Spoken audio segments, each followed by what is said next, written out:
Welcome, everybody. I'm with Constance Kellough, and she is the founder of Namaste Publishing. She published The Awakened Company, The Power of Now, and The Conscious Parent. And she's recently just come out with her own book, The How To for Inner Peace. So I would really invite everybody to please get a copy. I have found it very powerful for my own journey. And Constance, in the Awakened Company, we're focused on organization. So, how would you suggest that we bring inner peace to organizations at this time? Okay, well, Catherine, we're in this state of flux. So both of us have come from steeped experience in the traditional workplace.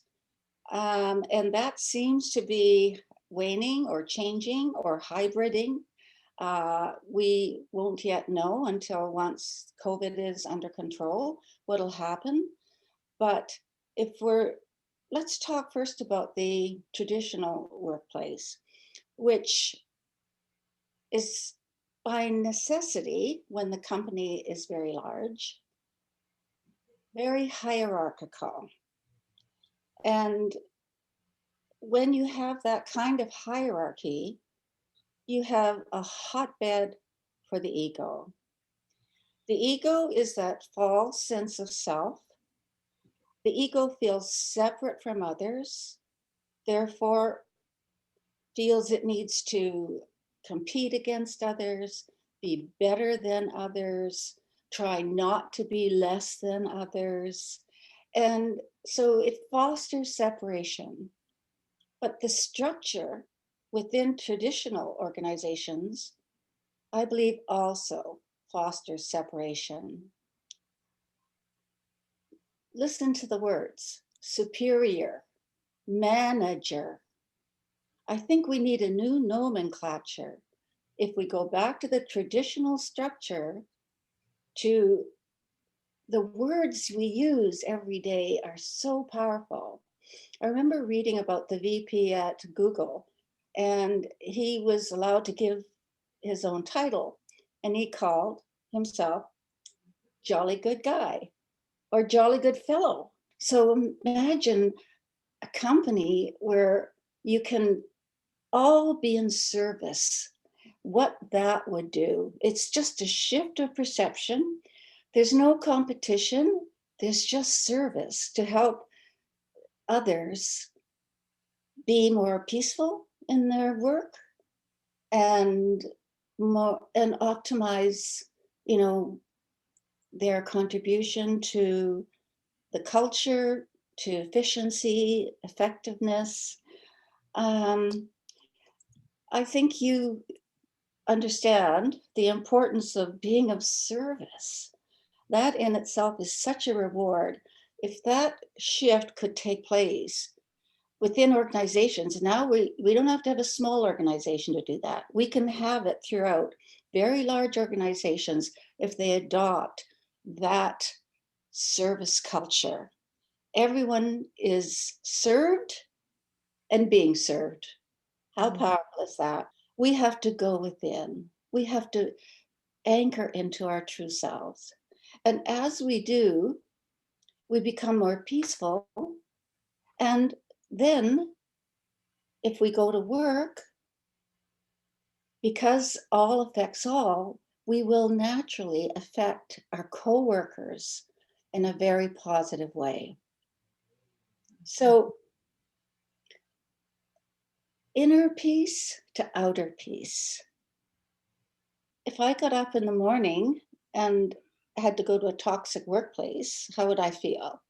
But if I got up and I knew I was going into a supportive workplace where I would be able to feel good, feel peace, feel comfortable, feel I don't have to strive for perfection, but just be authentic. Uh, it can change overnight. And we know how many people go to work and they separate their work from their life. Their life is outside of work. Why can't they take that life and bring it into work take that peace, that inner peace, and find that the work culture supports them keeping it and spreading it to others. So I love to think that, you know me, I'm an idealist. And when you imagine, that's really powerful. You don't have to believe it's going to happen, just imagine it, and you're putting it out there. So I imagine, and I feel this is the right time, Catherine, to really be focused on changing the workplace into a more honoring and peaceful place. Why? Because everything's in flux right now. Everything's up in the air. Therefore, things can be changed. They're out of order. So when we put them back in order, we have an opportunity to reorder them for an improved organization, an improved workplace. Amazing. And we have to seize it and make sure that whatever happens in the future, that we as individuals and as corporations, and we know corporations are only made up of individuals, progress to a higher level of consciousness. And a higher level of consciousness is expressed through caring, through service. Mhm. The importance of shifting into authentic leadership. And this is the time, that we can shift from overseeing, controlling, trying to push employees and all that, to literally being servant leaders, as Greenleaf said in his book. Servant leaders, that is one of the most honorable things one can do, and the most honorable title one can have. And as Martin Luther King said, you don't have to have a degree, you don't have to live in a big house, you don't have to uh, drive a car, you don't have to have a title to serve. Anyone can serve. And when you do that, you bring out the best in the individual. And when an organization is focused on that, you're going to bring out the best in the organization. Who would not want to work in a place that's dedicated to creating peace in the workplace? So what will that look like? I think it's just a delightful thing to muse on. It's exciting. Within the body is a vibrant energy of the life force. And when we talk about coming from presence,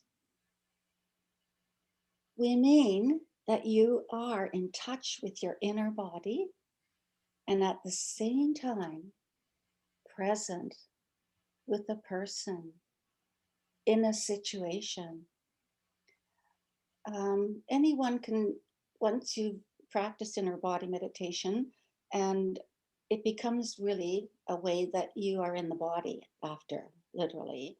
And at any time that you feel turbulent or anxious or whatever, go into the body, anchor yourself in the inner energy body. And then if you have to have a conversation with somebody, intentionally hold to that inner energy body and come from presence. That's what presence is. And you can experiment with it, and our listeners can experiment with it. After you've practiced inner body meditation and you're in the body, then have a conversation with somebody from presence and see what happens. when you're not just coming from your mind, when you're not kind of anticipating their response and what you're going to say next, you're just fully present. You go into a deep listening mode. You're coming from the consciousness, the love consciousness within the body, and that conversation will be different. The other person will know. You will feel it as well. But the other person will just pick up that field of presence that you're exuding, and they will feed it back to you. Even those who love working from home, we don't know what the long-term effects of being isolated in your work will be. We know there are challenges of people who were in a work group now not being together or seeing one another regularly.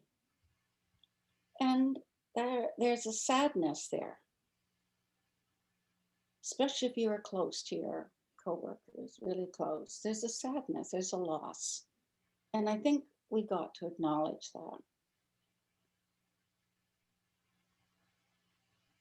I said to my husband the other day, I said, honey, I feel so sad. Why do I feel so sad? And he said, Connie, the whole world is sad. And to some degree, I think that's true.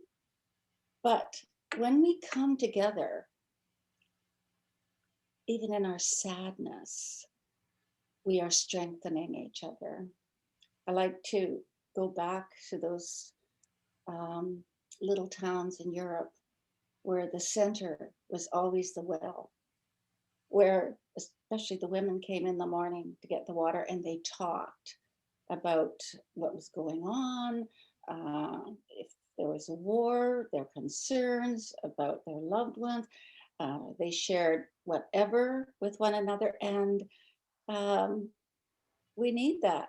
That's kind of the prelude to the water cooler conversations. But so, what can we do if we're home working in isolation? And we've talked about this before, Catherine. How can you maintain a corporate culture when people are not together and the culture is not reinforced? Well, whatever can be done to assist groups that were, physically in touch with one another almost daily, to continue that is good. So an idea is that the group decides to, meet, I don't know, once a week, every 2 weeks or whatever. And when they get together, talk about work issues, but also talk about positive things that have gone well in their lives, surprising events, just good news stories.